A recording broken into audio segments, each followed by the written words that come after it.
Indrajit study point में आप सभी का स्वागत है। हम पढ़ रहे हैं एनसीईआरटी क्लास 8 हमें संसद क्यों चाहिए भाग 2, चैप्टर नंबर 3 का भाग 2। हम इसमें पढ़ेंगे संसद की भूमिका। ऊपर हम पढ़ चुके हैं हमें संसद क्यों चाहिए। अब हमारा अगला टॉपिक है संसद की भूमिका। आजादी के बाद गठित की गई भारतीय संसद, जो भारत के संसद भवन है, तो भारतीय संसद लोकतंत्र के सिद्धांतों में भारतीय जनता की आस्था का प्रतीक है। जितने भी भारतीय जनता है लोग, उनकी आस्था का प्रतीक है तो भारतीय संसद लोकतंत्र मंदिर। यह सिद्धांत है निर्णय प्रक्रिया में जनता के हिस्सेदारी, जो भी निर्णय लिया जाए उसमें जनता सहभागी रहे, हिस्सेदारी दे और अपनी सहमति व्यक्त करे। हमारी व्यवस्था में संसद के पास महत्वपूर्ण शक्तियां हैं क्योंकि यह जनता का प्रतिनिधित्व करती है। अब देखो, हमारी संसद के पास कुछ शक्तियां भी हम लोग दिए हैं कि तुम हमारे लिए कुछ अच्छा करो। लोकसभा के लिए भी उसी तरह चुनाव होता है जिस तरह राज्य विधानसभा के लिए चुनाव होता है। देखो, जिस तरह विधानसभा का चुनाव होकर एक सीएम बनता है, वैसे ही सांसद चुन कर हम एक लोकसभा में प्रधानमंत्री बनाते हैं। तो लोकसभा का इलेक्शन संसदीय तौर पे होता है और विधानसभा का विधायकी तौर पे होता है। आमतौर पर लोकसभा के लिए हर 5 साल का चुनाव कराए जाते हैं और विधानसभा के लिए ही 5 साल है। राज्यसभा और लोकसभा, राज्य विधानसभा और लोकसभा में सबका कार्यकाल 5 साल के लिए ही निर्धारित किया गया है। जैसा कि पृष्ठ संख्या 41 पर दिए गए नक्शे में दिखाया गया है, देश को बहुत सारे निर्वाचन क्षेत्र में बांटा गया है। देश को बहुत अलग अलग क्षेत्रों में, निर्वाचन क्षेत्र में उसको बांट दिया गया है। प्रत्येक निर्वाचन क्षेत्र से एक व्यक्ति को संसद में भेजा जा सकता है। एक व्यक्ति को संसद में भेजा जा सकता है सांसद के रूप में। चुनाव लड़ने वाले उम्मीदवार आमतौर पर विभिन्न राजनीतिक दलों के सदस्य होते हैं। अलग अलग राजनीतिक दलों के सदस्य होते हैं। एक ही जगह पर 150 खड़े हो जाते हैं, इतने ज्यादा होते हैं। नीचे दिए गई तालिका में, जो नीचे दिया गया है लिस्ट, तालिका में मध्यम से आई गई, तो कौन से सरकार कितना आया है उसमें बताएगा। माध्यम से आई इस बात को और अच्छी तरह समझेंगे। ठीक है, अब देखते हैं 17वीं लोकसभा के चुनाव के परिणाम जो 2019 में हुआ था। राजनीतिक दल और उसके निर्वाचित सदस्यों की संख्या इसमें बताया जाएगा। भारतीय जनता पार्टी भाजपा पूर्ण बहुमत से आया था 2019 में। इंडियन नेशनल कांग्रेस 52 सीट उनका आया था। उसके बाद से डीएमके 24, उसके बाद से है ऑल इंडिया तृणमूल कांग्रेस जिसका 22 सीट ही आया था वहां पे। AITC, उसके बाद से है युवा श्रम और किसान कांग्रेस पार्टी। ये सब निर्दलीय हैं जिनका भी 22 सीट है। उनका भी 22 लोग संसद में है, मतलब 303 के अलावा, क्योंकि 545 है। शिवसेना से 18 लोग हैं, जनता दल से है 16, बीजू जनता दल से हो गए 12, बहुजन समाज पार्टी से हो गए 10, जिसको समाज पार्टी के नाम से जानते हैं, BSP हाथी छाप। तेलंगाना राष्ट्रीय समिति से 9 है, लोक जनशक्ति पार्टी से 5, समाजवादी पार्टी से 5, निर्दलीय से देखो 4 है संसद में, नेशनलिस्ट कांग्रेस पार्टी से 4, उसके बाद से CPIM से 3 है जिसको कम्युनिटीज पार्टी ऑफ इंडिया बोलते हैं। इंडिया यूनियन मुस्लिम लीग मुसलमानों के तरफ से 3 है, जो हैदराबाद के ही एरिया के ये लोग हैं। जम्मू और कश्मीर नेशनल कांग्रेस, वहां से 3 है। तेलुगु देशम पार्टी, उनके भी 3 सदस्य हैं वहां पे। ऑल इंडिया मजलिस इत्तेहादुल मुस्लिम, वहां उनका भी 2 सदस्य हैं। अपना दल, वह भी 2 हैं। कम्युनिटीज पार्टी ऑफ इंडिया, ये भी 2 हैं। शिरोमणि अकाली दल, इनके भी 2 लोग हैं। आम आदमी पार्टी के 1 सांसद हैं। यहाँ पर है जेडीयू पार्टी, जेडीयू पार्टी के भी एक हैं, बिहार के जेडीयू।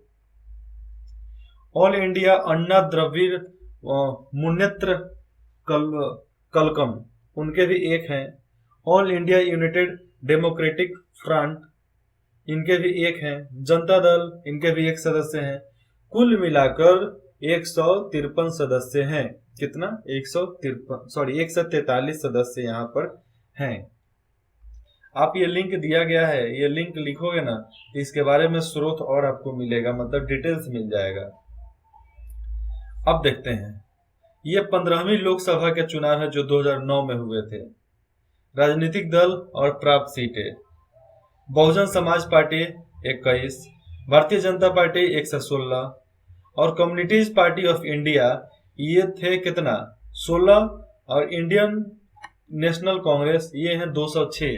तो ये क्या किए थे? बाकी सबसे मिलकर बहुजन पार्टी, और बहुजन पार्टी के बाद कम्युनिटीज पार्टी और ये नेशनल कांग्रेस, ये सब मिलकर मिली गठबंधन वाला सरकार बना लिए, मिली जुली सरकार। जिस देश में मिली जुली सरकार बनता है उस देश का भ्रष्टाचार चरम सीमा पर जाएगा, बलात्कारी वहां पर चरम सीमा पहुंच जाएंगे, अत्याचारी पहुंच जाएंगे, धोखाधड़ी, चाटू लाशो, सब कोई वहां पर इतना भर जाएगा कि देश चलेगा नहीं, देश मर जाएगा। कोई भी पार्टी हो जो पूर्ण बहुमत से आती है वही सत्ता अच्छा से चला सकती है। जैसे में BJP party, Bharatiya Janata party. आज भारतीय जनता पार्टी को हराने के लिए सारे लोग एक दिशा में हो गए हैं। क्यों? जब राजा ईमानदार होता है तो सारे गिदरों एक तरफ चले जाते हैं, जो भ्रष्टाचार मंत्री होते हैं एक तरफ जाते हैं उसको हटाने के लिए। मैं कुछ नहीं बोला, मैं तो बस समझा रहा हूं। चलिए इसके डिटेल्स देते हैं। चुने जाने के बाद ये उम्मीदवार संसद सदस्य या सांसद, यहाँ पर एमपी, सांसद को क्या बोलते हैं? एमपी कहलाते हैं। इन संसदों को मिलाकर संसद बनती है। संसद के चुनाव हो जाने के बाद संसद को निम्नलिखित काम करने होते हैं। जब संसद, जितने भी सांसद हैं उनके चुनाव होता है, हो जाने के बाद तो जितने भी निम्नलिखित मतलब क्या कार्य होने वाला है देश के लिए, उस पर काम चालू हो जाता है। कुछ दिनों के लिए उसको बंद करके रखा जाता है। क, राष्ट्रीय सरकार का चुनाव करना। इसमें से एक पार्ट है क, राष्ट्रीय सरकार का चुनाव करना। कैसे होता है देखो। भारतीय संसद, लोक पार्लियामेंट, भारतीय संसद के राष्ट्रपति और 2 सदन होते हैं। एक राष्ट्रपति, एक 2 सदन होते हैं, राज्यसभा और लोकसभा। लोकसभा चुनाव के बाद सांसदों के एक सूची बनाई जाती है। इससे पता चलता है कि राजनीतिक दल के कितने सांसद हैं। यदि कोई राजनीतिक दल सरकार बनाना चाहता है तो उसे निर्वाचित सांसदों में बहुमत प्राप्त होना चाहिए। जिसका बहुमत प्राप्त होगा, अब वो जिसको बोल दे वही प्रधानमंत्री बनेगा। ठीक है। चूंकि लोकसभा में कुल 543 निर्वाचित सदस्य हैं और 2 मनोनीत सदस्य हैं जो राष्ट्रपति के तरफ से होते हैं। इसलिए बहुमत हासिल करने के लिए लोकसभा में किसी भी दल के पास कम से कम 272 सदस्य होने चाहिए। कितना? 272 सदस्य सांसद होने चाहिए। संसद में बहुमत प्राप्त करने वाले दल या गठबंधन का विरोध करने वाले सभी राजनीतिक दल विपक्षी दल कहलाते हैं। अब देखो, बहुमत चाहे गठबंधन, जो भी सरकार अपना बना ले और जो बच गए उसके अलग में, गठबंधन के अलावा, तो वो क्या कहलाते हैं? विपक्षी दल कहलाते हैं, विरोधी दल। आज भी सुनते हो विपक्ष के पार्टी, विपक्षी दल, विरोधी पार्टी, विरोधी दल। तो ये यही लोग हैं जो इनका नहीं चलता है वहां पे। कार्यपालिका का चुनाव कराना लोकसभा का एक महत्वपूर्ण काम है। कार्यपालिका कौन? प्रधानमंत्री वाला काम। जैसा कि आपने पहले अध्याय में पढ़ा है, पहले अध्याय में क्या पढ़े हो? भारतीय संविधान। ठीक है। कार्यपालिका ऐसे लोगों का समूह होता है जो संसद द्वारा बनाए गए कानूनों को लागू करने के लिए मिलकर काम करते हैं। जब हम सरकार शब्द का इस्तेमाल करते हैं तो हमारे जहन में, हमारे मन में अक्सर यही कार्यपालिका होती है। क्या? कार्यपालिका। जो सरकार प्रधानमंत्री के रूप में है वो कार्यपालिका के अध्यक्ष होते हैं और इसी के अनुसार कानून बनाना, कानून का पालन करना, कानून का पालन करवाना, देश चलाना, पूरे विश्व में अपने देश को सबसे ऊंचा करना, ऊंचा रखना, यही एक प्रधानमंत्री कार्यपालिका के अध्यक्ष का काम है। भारत का प्रधानमंत्री, भारत में प्रधानमंत्री का ही ओहदा सबसे बड़ा ओहदा है, लेकिन उससे ओहदा बड़ा है राष्ट्रपति का। भारत का प्रधानमंत्री लोकसभा में सत्ताधारी दल का मुखिया होता है। प्रधानमंत्री अपने दल के सदस्यों में से मंत्रियों का चुनाव करते हैं, मंत्रियों का चुनाव करते हैं, जो उनके सदस्य होते हैं उन्हीं में से, जो प्रधानमंत्री के साथ मिलकर फैसले को लागू करते हैं। ये मंत्री स्वास्थ्य मंत्री, शिक्षा मंत्री, वित्त मंत्री, अनुसंधान मंत्री और बहुत सारे इंफ्रास्ट्रक्चर के करीबन 15 से 20 मंत्री उसमें चुने जाते हैं। विभिन्न सरकारी कार्यों का जिम्मा संभालते हैं। अलग अलग कार्य जो भी सरकार का होता है उसका अलग अलग मंत्री चुन लिया जाता है, वो काम करता है और रिपोर्ट देता है किसको? प्रधानमंत्री को। यहां पर देखो, मैं इसको जरा बता दूं। इस तालिका में 2009 में हुए 15वीं लोकसभा के चुनाव परिणाम दिए गए हैं। इन चुनावों में इंडियन नेशनल कांग्रेस को सबसे ज्यादा सीट मिली, लेकिन फिर भी वह लोकसभा में बहुमत हासिल नहीं कर पाई थी। लिहाजा उसे अन्य दलों के साथ मिलकर संयुक्त गतिशील गठबंधन यूपीए का गठन करके सरकार बनानी पड़ी। हाल ही में सालों में काफी, जो हाल के सालों में हुआ, मतलब ये जो 14 से लेकर 22-23 तक का साल है, दशक है, तो हाल ही में सालों में काफी बार किसी एक राजनीतिक दल को बहुमत नहीं मिली है। तो देखो, अभी जब बीजेपी गवर्नमेंट आई है तो ये पूरा बहुमत लेकर आई थी, लेकिन उसके पहले 10 सालों तक किसी को पूरा बहुमत नहीं मिला था, जो कि सरकार बनाने के लिए एकदम जरूरी है। ऐसी सूरत में कई राजनीतिक दल मिलकर एक गठबंधन सरकार बना लेते हैं और साझा मुद्दों पर काम करते हैं। और जो काम करना पड़ेगा तो मीटिंग बैठेगा, बातचीत होगा। अब उसमें सब कोई मानेगा तो मानेगा, नहीं तो पैसा देकर मनवाना पड़ता था, और नहीं मानेगा तो वो सब वैसा ही रद्दी के भाव में कागज पड़ा रहेगा पेंडिंग रूप में। ये देख सकते हो आप, ये जो चित्र दिख रहा है ये राष्ट्रपति निवास है, जिसको राष्ट्रपति ऑफिस भी बोल सकते हैं। पढ़िए इसको। केंद्रीय सचिवालय की ये 2 मुख्य इमारतें हैं। इसमें से एक का नाम है साउथ ब्लॉक और दूसरे का नाम है नॉर्थ ब्लॉक, जो राष्ट्रपति भवन के नाम से जाना जाता है। इसका निर्माण 1930 के दशक में किया गया था। बाईं ओर साउथ ब्लॉक का चित्र है, बाईं ओर साउथ ब्लॉक, जिसमें राष्ट्रपति रहते हैं, ठीक है, जिसमें प्रधानमंत्री कार्यालय, रक्षा मंत्रालय और विदेश मंत्रालय के दफ्तर हैं। किसमें? विदेश मंत्रालय के दफ्तर हैं। दाईं ओर नॉर्थ ब्लॉक है, जहां वित्त मंत्री और गृह मंत्री स्थित हैं। तो जहां प्रधानमंत्री रहते हैं, प्रधानमंत्री के पास राष्ट्रपति नहीं हो, ऐसा हो ही नहीं सकता है। तो राष्ट्रपति, प्रधानमंत्री, रक्षा मंत्री, विदेश मंत्री, ये एक तरफ रहते हैं। किसमें? ये वाले बाईं ओर में साउथ ब्लॉक में, और नॉर्थ ब्लॉक में रहेंगे गृह मंत्री, वित्त मंत्री और बाकी सब अन्य मंत्री उसमें रहकर सरकार चलाते हैं। केंद्र सरकार के अन्य मंत्रालय नई दिल्ली के विभिन्न इमारतों में स्थित है, और केंद्र सरकार के बहुत सारे मंत्रालय जो हैं नई दिल्ली में अलग अलग बिल्डिंगों में वो स्थापित है, मतलब उसमें काम करते हैं। राज्यसभा मुख्य रूप से देश के राज्यों के प्रतिनिधि के रूप में काम करती है।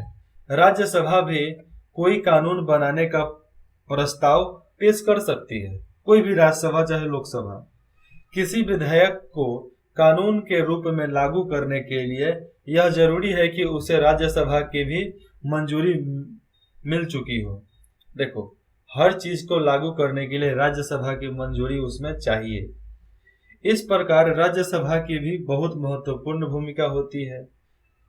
संसद का, देखो राज्यसभा तो हो गया, अब संसद का यह सदन लोकसभा द्वारा पारित किया जाता है, पारित किए गए कानूनों की समीक्षा करता है। अब जो भी हम काम करते हैं वो संसद क्या करता है, उस पे उस कानूनों की समीक्षा करता है कि वो अच्छा है कि नहीं है, और उस पर बहस होता है। अगर जरूरत हुई तो उसमें संशोधन करता है। कौन? संसद। राज्यसभा के सदस्यों का चुनाव विभिन्न राज्यों के विधानसभाओं के निर्वाचित सदस्य करते हैं। विधानसभा के निर्वाचित सदस्य करते हैं। राज्यसभा में 233 निर्वाचित सदस्य होते हैं जो चुन कर आते हैं, और 12 सदस्य जो होते हैं राष्ट्रपति के ओर से मनोनीत किए जाते हैं। जो राष्ट्रपति चाहेंगे वही सदस्य 5 सालों के लिए राज्यसभा के साथ रहेगा। अब 12 सदस्यों का क्या काम है और 233 सदस्यों का क्या काम है, इसके बारे में जानकारी हमें मिलेगा अगले क्लास में। ये क्लास 8 है तो क्लास 9 में मिलेगा, नहीं तो 10th में। अब देखते हैं ख, सरकार को नियंत्रित करना और मार्गदर्शन देना और जानकारी देना। अब इसके बारे में पढ़ते हैं। जब संसद का सत्र चल रहा होता है, मतलब काम चालू रहता है, तो उसमें सबसे पहले प्रश्नकाल होता है, सवाल पूछे जाते हैं। प्रश्नकाल एक महत्वपूर्ण व्यवस्था है। हर कोई अपना अपना सवाल लेकर वहां पर जाता है पहला सत्र में। इसके माध्यम से संसद सरकार के कामकाज के बारे में जानकारियां हासिल करते हैं। क्या करते हैं? सांसद जो है कामकाज के बारे में जानकारी हासिल करते हैं। इसके जरिए संसद कार्यपालिका को नियंत्रित करती है। इसके बाद सांसद पार्लियामेंट जो है राज्य लोकसभा, उस कार्यपालिका को नियंत्रित करती है। सवालों के माध्यम से सरकार को उसकी खामियों के प्रति आगाह किया जाता है, मतलब आगाह किया जाता है। अब ऐसे सवालों के वजह से ही जो सरकार अभिभावी सरकार होती है उसको आगाह किया जाता है, मतलब बताया जाता है। इस तरह सरकार को भी जनता के प्रतिनिधियों यानी सांसदों के जरिए जनता की राय जानने का मौका मिलता है, और मौका मिल भी जाता है। सरकार से सवाल पूछना किसी भी सांसद की बहुत महत्वपूर्ण जिम्मेवारी है। अब देखो, सरकार से सवाल पूछना किसी भी सांसद के लिए, चाहे वो सांसद उस पार्टी का हो चाहे उस पार्टी का नहीं हो, बहुत महत्वपूर्ण होता है, महत्वपूर्ण जिम्मेवारी है कि सवाल पूछो। लोकतंत्र के स्वस्थ संचालन में विपक्षी दल एक अहम भूमिका अदा करता है। अब देखो, जिस तरह लोकतंत्र का काम जिस तरह चलता है, अब विपक्षी दल की भूमिका भी अहम होती है। वे सरकार की नीतियों और कार्यक्रमों की कमियों को सामने लाते हैं। अब जो सरकार कर रही है उसके नीति और उसके कामों, जो भी काम होता है उसमें जो कमी होता है उसको सामने लाती है, और अपनी नीतियों के लिए जन समर्थन जुटाते हैं, और जो वो बोलते हैं इसके लिए जन समर्थन होता है। मतलब जितने सांसद होते हैं, कुछ लोग बोलते हैं कि हम इनके साथ हैं, हम इनके साथ हैं, इस तरह एक बहुमत जुट जाती है। तो सरकार को काम करना ही पड़ता है। हम पढ़ रहे हैं अध्याय 3, हमें संसद क्यों चाहिए। अब यहाँ पर देखो, संसद में पूछे गए एक प्रश्न का उदाहरण। लोकसभा आंतरिक प्रश्न संख्या 48, दिनांक 15 दिसंबर 1917 को उत्तर के लिए बच्चों के लिए योजनाओं का सम्मेलन। 48, डॉक्टर मनोज राजोड़िया ने यह सवाल पूछा था, क्या महिला और बाल विकास मंत्री यह बताने की कृपा करेंगे कि क्या सरकार का देश में बच्चों के लिए विभिन्न योजनाओं और नीतियों का सम्मेलन करने का विचार है। 2 नंबर, यदि हाँ तो तथ्य संबंधी ब्यौरा क्या है, और यदि नहीं तो इसके क्या कारण है। एक ही सवाल को 3 बार में पूछ दिया गया। बताओ पूरा डिटेल्स। उत्तर देखो, डॉक्टर वीरेंद्र कुमार ने उत्तर दिया, महिला एवं बाल विकास मंत्रालय में राज्य मंत्री हैं ये। क से ग, मंत्रालय ने राष्ट्रीय बाल कार्यालय योजना 2026 का विकास किया है, जो ज्यादातर विभिन्न मंत्रालय विभागों को विद्यमान योजनाओं एवं कार्यक्रमों पर आधारित है। इसमें मंत्रियों, विभागों तथा राज्य सरकारों, संघ राज्य क्षेत्र प्रशासनों के अभिसरण एवं समन्वय के लिए रूपरेखा का प्रावधान है तथा यह बच्चों की बहुआयामी कमजोरियों को, जो भी उनके कमजोरी है, कमजोरियों को दूर करने के लिए सभी हितधारकों से सामूहिक कार्रवाई को प्रोत्साहित करती है। राष्ट्रीय बाल कार्य योजना 2016 बच्चों के अधिकारों को प्राथमिकता के 4 मुख्य क्षेत्रों, इसका अर्थ है, एक उत्तरजीविता, दूसरा है उत्तरजीविता नहीं है स्वास्थ्य एवं पोषण, 2 नंबर है शिक्षा एवं विकास, 3 नंबर है संरक्षण और 4 नंबर है भागीदारी में वर्गीकृत करती है। यह विभिन्न रणनीतियों के कार्यान्वयन के लिए प्रमुख कार्यक्रमों, योजनाओं एवं नीतियों तथा हितधारकों को भी चिन्हित करती है। ये जवाब था। अब देखते हैं आगे। संसदों के प्रश्न से सरकार को भी महत्वपूर्ण फीडबैक मिलता है। फीडबैक मतलब हम क्या कर रहे हैं, उसमें कमजोरी, हमारी खामियां, गलतियां सब मालूम चलता है। इसके चलते सरकार चुस्त रहती है, मतलब एकदम चुस्त और तंदुरुस्त, एक्टिव रहती है। इसके अलावा वित्त से संबंधित सभी मामलों में संसद की मंजूरी सरकार के लिए बहुत महत्वपूर्ण होती है, क्योंकि संसद उनको मंजूरी भी देता है ना। यह उन कई तरीकों में से एक है जिनके माध्यम से संसद सरकार को नियंत्रित करती है, इसका मार्गदर्शन करती है और इसको सूचित करती है। जनप्रतिनिधियों के रूप में संसद को नियंत्रित, निर्देशित और सूचित करने में संसदों की एक अहम भूमिका होती है और यह भारतीय लोकतंत्र का एक मुख्य आयाम है। कौन? भारतीय लोकतंत्र का मुख्य आयाम है संसद भवन, लोकतंत्र का भावी मंदिर, पार्लियामेंट ऑफ इंडिया, संसद भवन हिंदुस्तान का। ग, कानून बनाना। कानून बनाना संसद का एक महत्वपूर्ण काम है। इसके बारे में हम आगे अध्याय में पढ़ेंगे, अगले अध्याय में इसके बारे में हम पढ़ेंगे। कौन सा अध्याय? कानूनों की समझ और न्यायपालिका।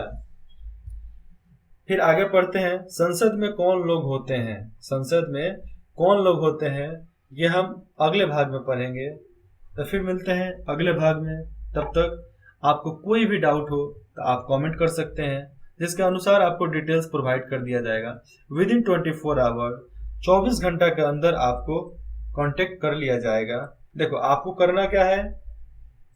आपको करना ये है कि आप अपने डाउट को कमेंट में पूरा लिख दो, और नहीं तो डिस्क्रिप्शन के नंबर पे आप कॉल कर लो, और नहीं तो व्हाट्सएप पे मैसेज कर दो। संसद में कौन लोग होते हैं? इंद्रजीत स्टडी पॉइंट में जुड़ने के लिए आप सभी का हमारे और हमारे टीम की तरफ से बहुत बहुत धन्यवाद।